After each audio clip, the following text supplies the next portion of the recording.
Saudações, meus amigos. Vamos falar um pouco no dia de hoje sobre a repercussão das eleições brasileiras aqui na Rússia. Como nós sabemos, o Brasil muito em breve estará passando por um processo político de enorme importância, que são as suas eleições. Eleições na qual será escolhido por pelo menos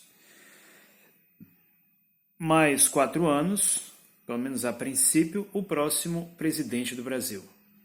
Quem será esse presidente? Disso nós não fazemos a menor ideia.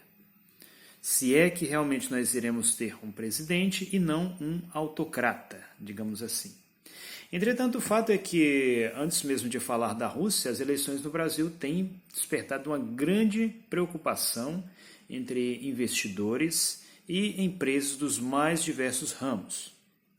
Por exemplo, uma empresa de armas suíça, ela se recusou a abrir uma fábrica no Brasil, especialmente depois que houve o assassinato da ativista de direitos humanos Marielle Franco.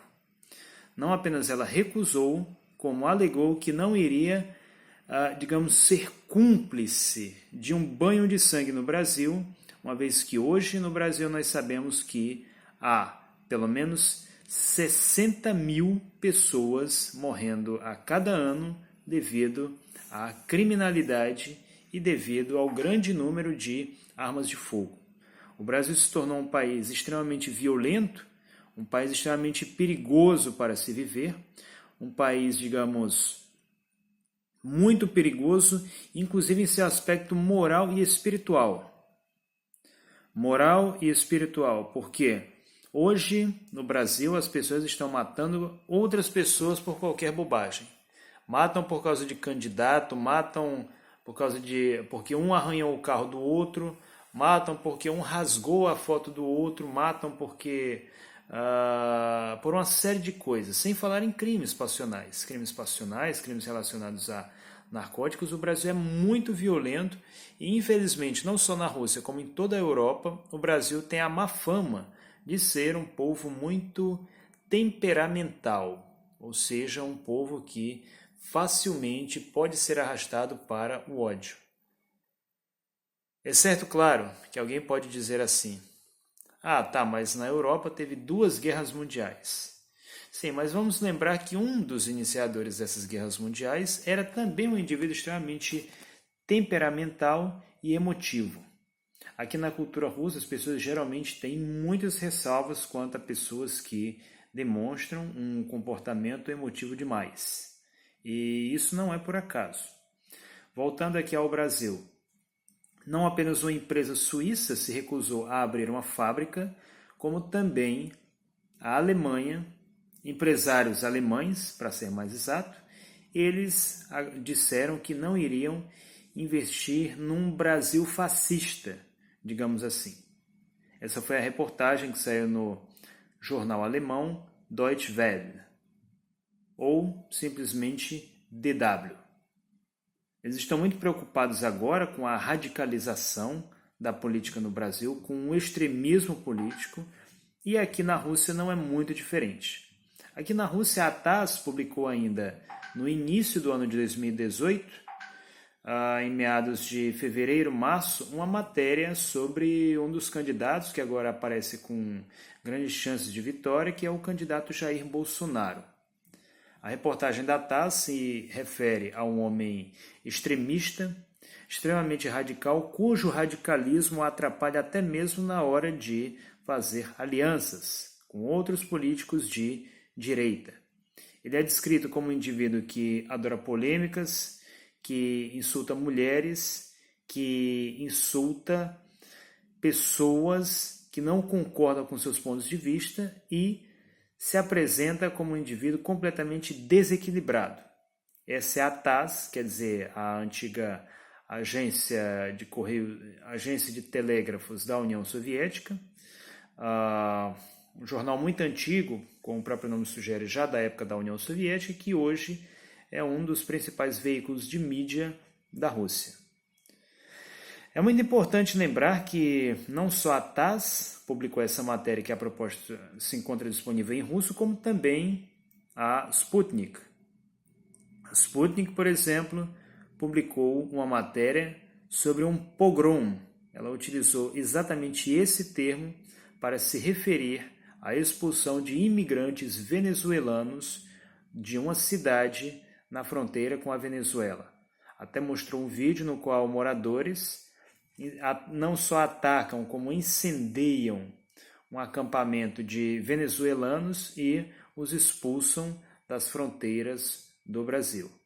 É muito importante lembrar que a matéria ela alega que isso aconteceu depois que um dono de um restaurante supostamente teria sido esfaqueado por um imigrante venezuelano, o que levou a esse pogrom.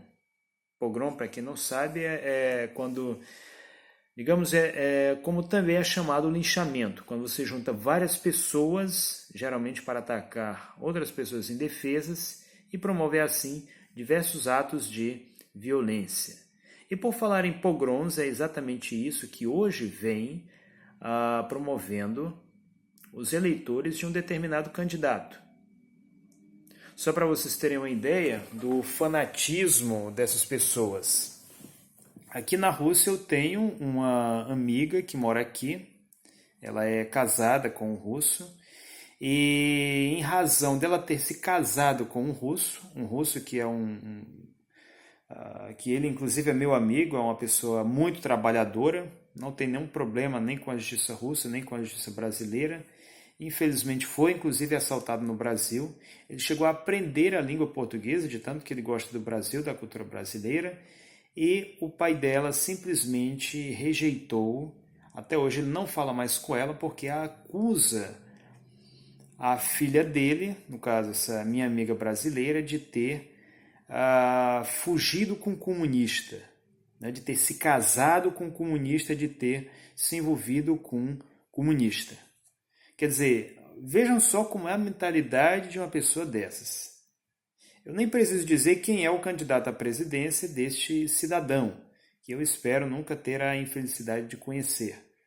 Mas, se você é uma pessoa, como eu já vi algumas assim, né, uma pessoa que realmente valoriza a Rússia, que respeita a Rússia e vota em Jair Bolsonaro, você claramente tem um problema de dissonância cognitiva. Você claramente não tem noção nenhuma do que diz. Isso eu digo porque eu já vi alguns grupos no Facebook, amantes da Rússia, alguma coisa relacionada com Rússia, na qual pessoas tentam fazer a propaganda desse candidato que é claramente russófobo. Jair Bolsonaro tem como uma de suas assistentes Janaína Pascoal. E é a mesma Janaína Pascoal que alegou que Putin estava preparando a invasão do território brasileiro através da Venezuela. E para quem duvida disso, já há inclusive blogs, quer dizer, não só na mídia russa, como há blogs, quer dizer, de particulares, inclusive uma organização não governamental que luta contra o terrorismo de Estado, chamada CST, e eles publicaram um discurso no qual essa mesma Janaína Pascoal, que é um ajudante do senhor Jair Bolsonaro, que está ligada a ele, uma pessoa associada, ela afirmando que o Putin está preparando uma invasão da Venezuela. Nessa semana, que ainda não acabou aqui na Rússia, para quem não sabe, a semana na Rússia vai até o domingo. Na Rússia, a semana sempre começa na segunda-feira, Понедельник.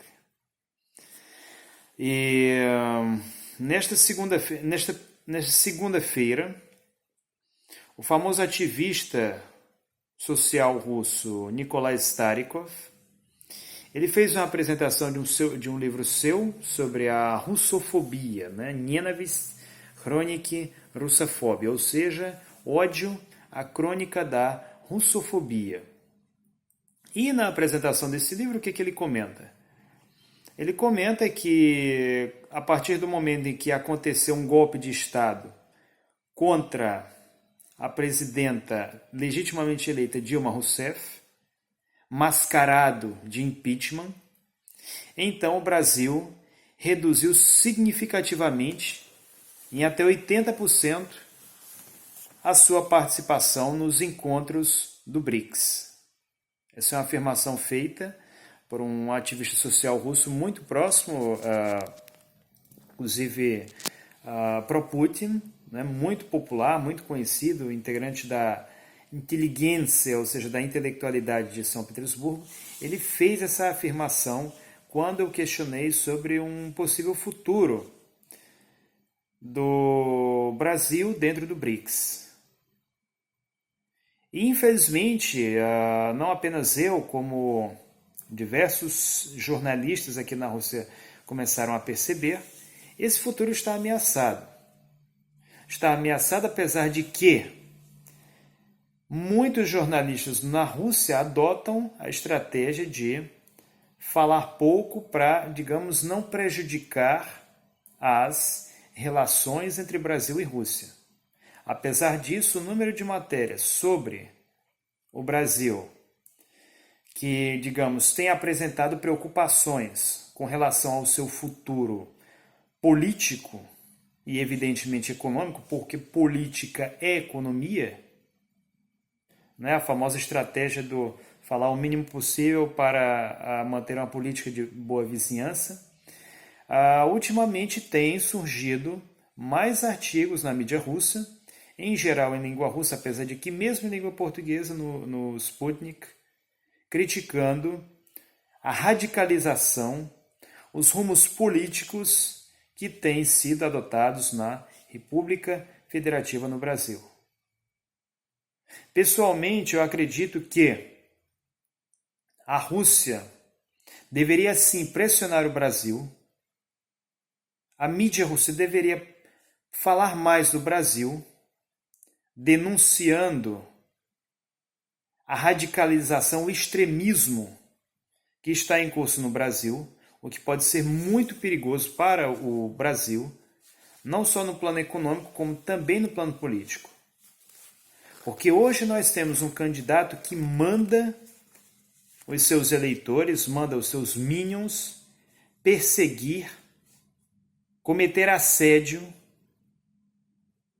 pegar dados pessoais e fazer ameaças contra os seus opositores. Isso porque ele é candidato ainda, candidato. Imaginem só o que vai acontecer se esse indivíduo se tornar o presidente. Eu não tenho a menor dúvidas de que indivíduos que hoje são apenas ameaçados serão também perseguidos, inclusive fisicamente. Teremos pogroms, teremos a volta do pau de arara. Os próprios minions dele, os eleitores deles sabem muito bem disso, né? Que eles se posicionam abertamente sem máscara, né, a favor do pau de arara para pessoas que muitas vezes sequer têm histórico policial, como eu, por exemplo, que recebi inúmeras ameaças por expressar a minha opinião e usar força de expressão, como aliás ele sempre usou, como aliás militantes de direita vivem usando. Curiosamente, quando nós vemos essas pessoas usando ameaças, então ninguém diz nada. Agora, se alguém usa, né, uma força de expressão, não, então é porque esse sujeito é um assassino, né, é um comunista safado, perigoso, esse tipo de coisa. Então nós estamos vendo um processo agora de radicalização da política brasileira, que é percebido não só no Brasil, como também fora dele.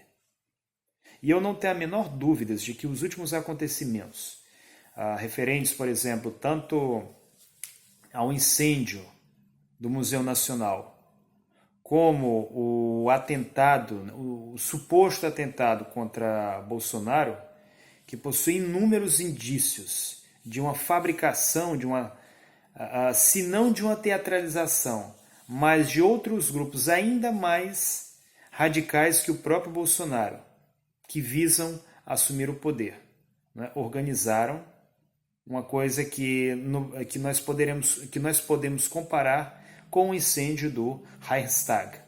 quando eles pegaram um indivíduo mentalmente desequilibrado, Van der Lubbe que tinha apenas contato com os comunistas, mas que foi rapidamente excluído de seu círculo, foi cooptado por uma parte do Partido Nazista e precisamente por Rom, o número 2 do Partido Nazista, e foi pego durante o incêndio do Reichstag. O Reichstag, que era o parlamento alemão. Então, depois disso, eles passaram a fazer o quê? Passaram a acusar todos os comunistas de terem incendiado o Reichstag, assim dando início a uma série de repressões políticas e atos de violência que culminou com a ascensão de Adolf Hitler. E o final dessa história nós sabemos muito bem como ela acabou. O que nós temos hoje na América Latina, eu não digo nem apenas no Brasil, é um projeto, mencionando aqui a fala do candidato Ciro Gomes, um projeto tropical de Hitler. Com a diferença, claro, de que Hitler pelo menos era um homem inteligente, enquanto que esse é um indivíduo que apenas sabe se promover às custas de polêmicas, provavelmente nunca leu um livro, mas que acaba sendo usado como a locomotiva para indivíduos muito piores, como generais golpistas, empresários extremamente ambiciosos, dentre outros elementos nocivos. Então, na hora de votar, lembre-se que você, dependendo do candidato que você escolher, você pode estar elegendo alguém que vai causar seríssimos problemas com a Rússia, como aconteceu depois da deposição de João Goulart em 1964, quando o Brasil cortou, o Brasil que aliás tinha boas relações com a União Soviética naquela época. Basta lembrar que um dos melhores manuais de russo para quem aprende autodidata é o manual de breve curso de língua russa da professora Nina Potapova, que foi editada em 1962 ou 63 pela Associação de Amizade com a União das Repúblicas Socialistas Soviéticas. E isso poderá se repetir, talvez não o rompimento completo das relações com a Rússia, mas a cessação de vários acordos de amizade e comércio que a Rússia tem hoje com a República Federativa do Brasil.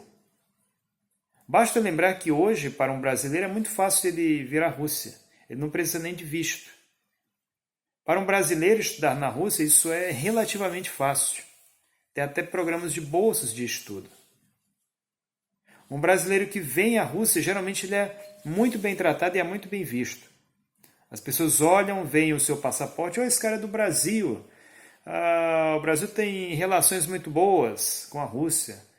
Tinha um brasileiro ali tem um brasileiro ali que o cara faz um blog sobre a Rússia, o cara divulga a nossa cultura aqui para os brasileiros, né? Já teve gente que me deu até presentes por isso. Tem gente que vem pedir autógrafo para mim, como se eu fosse famoso, que na minha opinião é um exagero. Já aconteceu, tá andando lá no Hermitage e chegou um rapaz para mim pedindo um autógrafo por causa de uma entrevista que eu tinha dado num programa famosíssimo de entrevistas.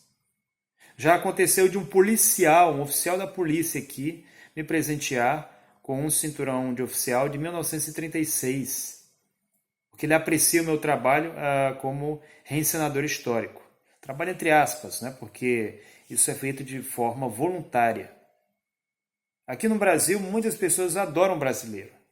A mídia russa, se ela vê um brasileiro, eles correm para cima, né? Procuram mostrar sempre de forma positiva. Essa é a imagem que a mídia brasileira, que a mídia russa mostra do Brasil.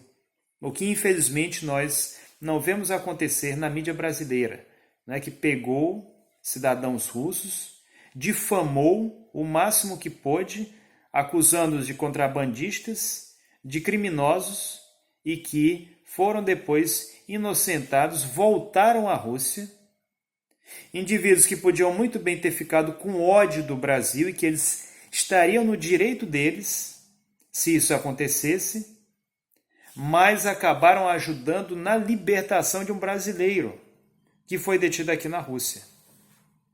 Um terapeuta que, na realidade, convenhamos, na realidade, um membro de uma seita que prega o uso do ayahuasca. Eu confesso que eu não sou expert, nem sou biólogo e químico, muito menos. Entretanto, eu acredito que ele não ficaria ofendido. Não é segredo para ninguém que essa bebida possui efeitos alucinógenos. Ele foi detido aqui na Rússia, acusado de tráfico internacional de entorpecentes, mas foi liberado com a ajuda dos ativistas de direitos humanos. Olha só quem é o russo. Nós, brasileiros, infelizmente, nos referimos à Rússia com o ódio, enquanto que eles se referem a gente com o amor.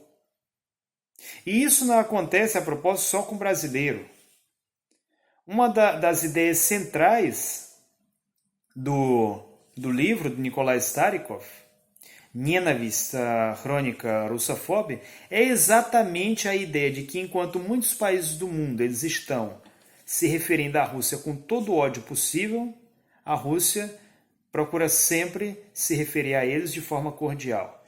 Enquanto eles chamam a Rússia de inimiga, de ameaça russa, a Rússia se refere a esses países como nossos parceiros. Então, isso é algo que eu deixo para você refletir.